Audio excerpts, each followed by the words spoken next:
یہ رمضان میں نا کوشش کرنی چاہیے کہ جیسے انہوں نے فرمایا کہ قرآن کریم کی تجوید کی اصلاح ہو جائے، تلفظ ٹھیک ہو جائے۔ میں اکثر ایک بات عرض کرتا رہتا ہوں کہ جتنے لوگ کوشش کرتے ہیں نا، آپ نے نیت کر لی ہے، آپ کی جتنی استطاعت ہے آپ اتنا کریں۔ زندگی میں قرآن شریف مکمل ہو گیا تو ٹھیک ہے، نہ ہوا تو سیدنا ابراہیم علیہ السلام وہاں مکمل کرا دیں گے، آخری استاد وہ ہو جائیں گے۔ تو نیت کا ثواب ہے آدمی کو، اچھا نیت کا۔ معراج کی رات جب حضور تشریف لے گئے نا تو باقی نبیوں سے ملاقات کرائی گئی۔ ابراہیم علیہ السلام کی ملاقات کے لیے خود گئے، کیوں؟ اس لیے کہ وہ آپ کے دادا تھے نا۔ جب تشریف لے گئے نا تو جبریل امین نے تعارف کروا کے فرمایا تھا یہ آپ کے دادا حضرت ابراہیم ہیں۔ یہ اللہ والوں نے آداب لکھے ہیں بڑے زبردست قسم کے، اور میں باقی نبیوں کو کہا گیا کہ آؤ ملو، ادھر نبی کو کہا گیا کہ آپ جائیں، اور یہ آپ کے دادا ہیں۔ آپ گئے، ملے، پوچھا کہ یہ کون ہے؟ جبریل نے کہا یہ آپ کے اولاد میں نبی آخر زمان ہے۔ یہ تو ایک بات تو انہوں نے کی، جبریل نے، ابراہیم علیہ السلام نے، کہ پھر اپنی امت کو میرا سلام دینا، وعلیکم السلام کہہ دینا۔ کتنی خوبصورت جملہ ہے یہ کہ اپنی امت کو میرا، اور اپنی امت سے یہ کہنا کہ جنت کی جو زمین ہے نا وہ بہت چٹیل قسم کا میدان ہے، کیونکہ زمینوں سے، میدانوں سے، پلاٹوں سے محبت جو ایک طبعی چیز ہے نا، تو شاید اس طرف اشارہ تھا کہ تاکہ یہ لوگ تھوڑا دلچسپی کا اظہار کریں گے کہ چٹیل میدان ہے، اور اس کے اندر درخت لگانا چاہیں۔ یہ روایات میں آتا ہے کہ عربی نسل کے گھوڑے کا 100 سال بھی دوڑیں تو ان کے سائے ختم نہیں ہوتے، تو وہ کیا کریں؟ سبحان اللہ، الحمدللہ، اللہ اکبر، لا الہ الا اللہ، یہ چلتے پھرتے کیا کریں، گھر میں بتائیں۔ تو حضور نے پوچھا یہ لوگ کون ہیں؟ کہا یہ آپ کے دادا ابراہیم ہیں، اور یہ وہ لوگ ہیں جنہوں نے قرآن پاک پڑھنا شروع کیا تھا، ابھی مکمل نہ کر پائے تھے کہ ان کو موت آ گئی۔ آج سیدنا ابراہیم علیہ السلام ان کو تکمیل قرآن کی مجلس ان کی ہے۔ تو ہر آدمی جو ہے نا، جیسے تجوید کی غلطیاں ہیں، پڑھنے کی ادائیگی میں غلطی آ رہی ہے، مجھے پتہ نہیں یہ مثال دینی چاہیے یا نہیں دینی چاہیے۔ کمپیوٹر کے اندر کئی لوگ کہتے ہیں نا یہ فلاں پروگرام ہے، اور اس پروگرام میں جانے کے لیے معمولی سی غلطی بھی کریں نا تو آپ اس پروگرام تک نہیں پہنچ سکتے، نہیں پہنچ سکتے آپ، بالکل وہ ذرہ بھی غلطی نہیں مانتا، اور وہ ذرا غلطی نہ کریں گے تو آپ سارے پروگرام کیا پوری دنیا تک آپ پہنچ جاتے ہیں ایک لمحے میں۔ تو قرآن کے حقائق اور قرآن کی معرفت کو بھی آپ یہ سمجھیں کہ اگر آپ نے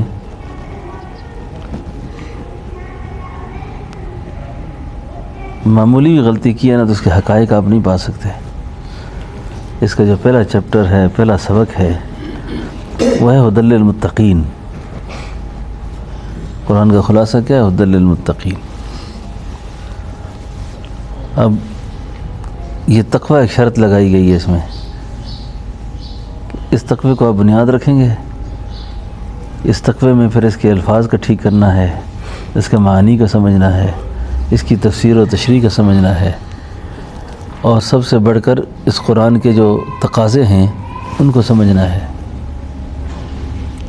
اب سارے صحابہ کرام حافظ قاری نہیں تھے، لیکن قرآن کے تقاضوں کو سمجھتے تھے، قرآن نے جو احکام بیان کیے ان کو سمجھتے تھے۔ اس لیے رمضان شریف کا مہینہ اللہ تعالیٰ کی طرف سے بندے پر بہت بڑا انعام ہے، ایک بڑا اکرام ہے، احسان ہے اللہ کا۔ تو اس انعام اور اکرام اور احسان کا سے فائدہ اٹھانا چاہیے۔ میں آپ سے ایک درخواست کروں، جس کو وقت اللہ دے نا ان دنوں میں، مولوی فضیل صاحب کو میں نے کہا تھا تو انہوں نے ماشاءاللہ کل سے دورہ تفسیر شروع کیا ہے۔ یہ بڑا مشکل کام ہے، یہ یعنی ایک پارے کا ترجمہ روز ظہر سے عصر، یعنی ایک پارے کا ترجمہ کرانا روز ظہر سے عصر تک، اور ان میں جو آیات کا ربط ہے اور ان میں جو احکام ہیں، جو تفسیری باتیں ہیں، جو ضروری مسائل ہیں، وہ بھی عرض میں نے کیا کہ وہ تھوڑا تھوڑا کھولتے ہیں۔ آدمی تھک تو جاتا ہے، 3-4 گھنٹے کا کام ہے، لیکن فائدہ بہت ہوتا ہے، 3 گھنٹے لگتے ہیں کم از کم۔ تو موسم رمضان میں یہ اللہ پاک نے چھا دیا ہے، موسم ٹھنڈا ہے نا، تو بڑی سہولت سے آدمی سن سکتا ہے اس کو۔ تو یہ بھی ہمت کریں ساتھی کہ اگر وقت ہو تو صبح کی نماز کے بعد الحمدللہ مختصر اور جامع قسم کا خلاصہ ہوتا ہے جو رات تراویح میں پڑھا جاتا ہے۔ تو یہ اس کی ریکارڈنگ بھی چل رہی ہے، وہ بھی گھر میں بھی سنا سکتے ہیں، بڑا فائدے والا کام ہے، کیونکہ ایک آدمی جب تیاری کرتا ہے تو اس کو بڑا وقت لگتا ہے، بڑی محنت کرنی پڑتی ہے، کیونکہ اللہ کا قرآن ہے، اس کو ہر طرح سے رعایت رکھ کے بیان کرنا پڑتا ہے۔ تو سننے والے کے لیے اتنا مسئلہ نہیں ہوتا جو سنانے والے کو ہوتا ہے نا، تو اس کی بھی کوشش فرمائیں۔ باقی رمضان شریف کے اندر اپنی عبادات کا گھر میں بھی خوب تاکید کریں کہ عورتیں تو ویسے بھی اٹھتی ہیں، کم از کم 2-4 رکعت نماز تہجد کا بھی اہتمام ہو، ٹھیک ہے نا۔ تو اسی طریقے سے رات کو تراویح کا، پوری تراویح کا، پوری کا مطلب یہ ہے 20 تراویح، پوری کا مطلب یہ ہے کہ 20 تراویح۔ سوشل میڈیا کا فتنہ بہت زیادہ چل رہا ہے نا، تو کئی لوگوں کو یہ بڑے مسئلے پیدا ہو جاتے ہیں جی کہ تراویح تو پڑھی نہیں حضور نے، تراویح تو تھی نہیں اس وقت۔ دیکھیں اجماع، یہ علمی باتیں ہیں، کیسے آپ سے میں عرض کروں، اجماع امت ہے اس مسئلے پہ، 20 تراویح پہ امت کا اجماع ہے۔ شریعت کے کتنے ماخذ ہیں؟ کیا کیا؟ قرآن، حدیث، قیاس، اجماع۔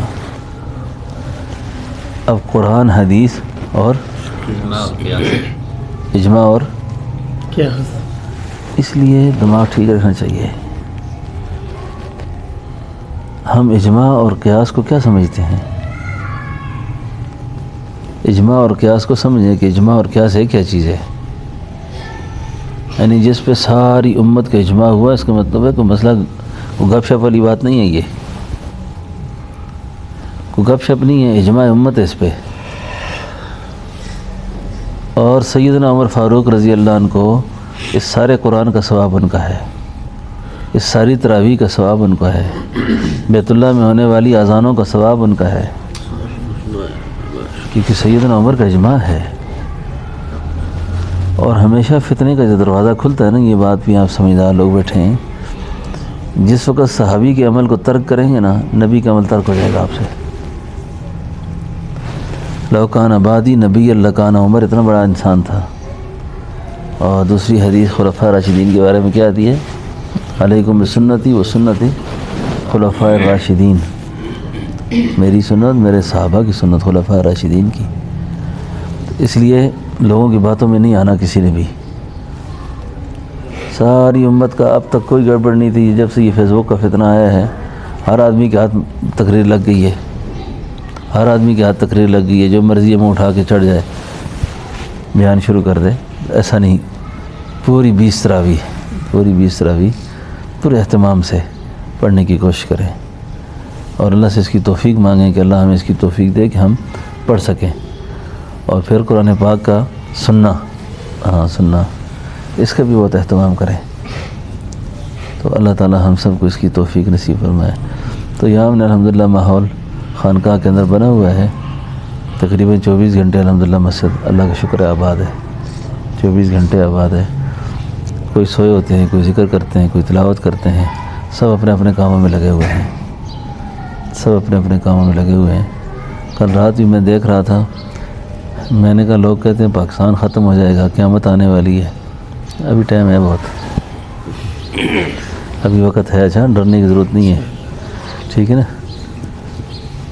ابھی ڈرنے کی ضرورت نہیں ہے، انشاءاللہ بڑا وقت ہے، پاکستان بھی ادھر ہی ہے، ٹھیک ہے نا، اور اللہ پاک ہمیں اسلام کا استحکام بھی دکھائیں گے۔ اسلام ہماری نہ دیکھ سکے، ہماری نسلیں دیکھیں گی، لیکن ٹھیک ٹھاک رہے گا سارا کام۔ اچھا بس آپ اپنے حصے کا جتنا کام ہے وہ کریں، اپنے حصے کا سارا کام کریں، آپ کے بنائے ہوئے میزائل ضائع نہیں جائیں گے، ٹھیک ہے نا، کہیں نہ کہیں اللہ تعالیٰ ان کو استعمال کرائیں گے دشمن کی سرکوبی کے لیے، اسلام کے دشمنوں کو۔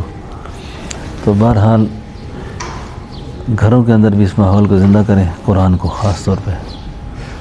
اور آج کل ان چیزوں میں جو خاص طور پہ جن فتنے سے بچنا ہے نا، یہ جو گانے سننے کا ماحول ہے، ویڈیو دیکھنے کا، ٹائم پاس کرنے کا جو یہ ہے نا، یہ بہت خطرناک ہے۔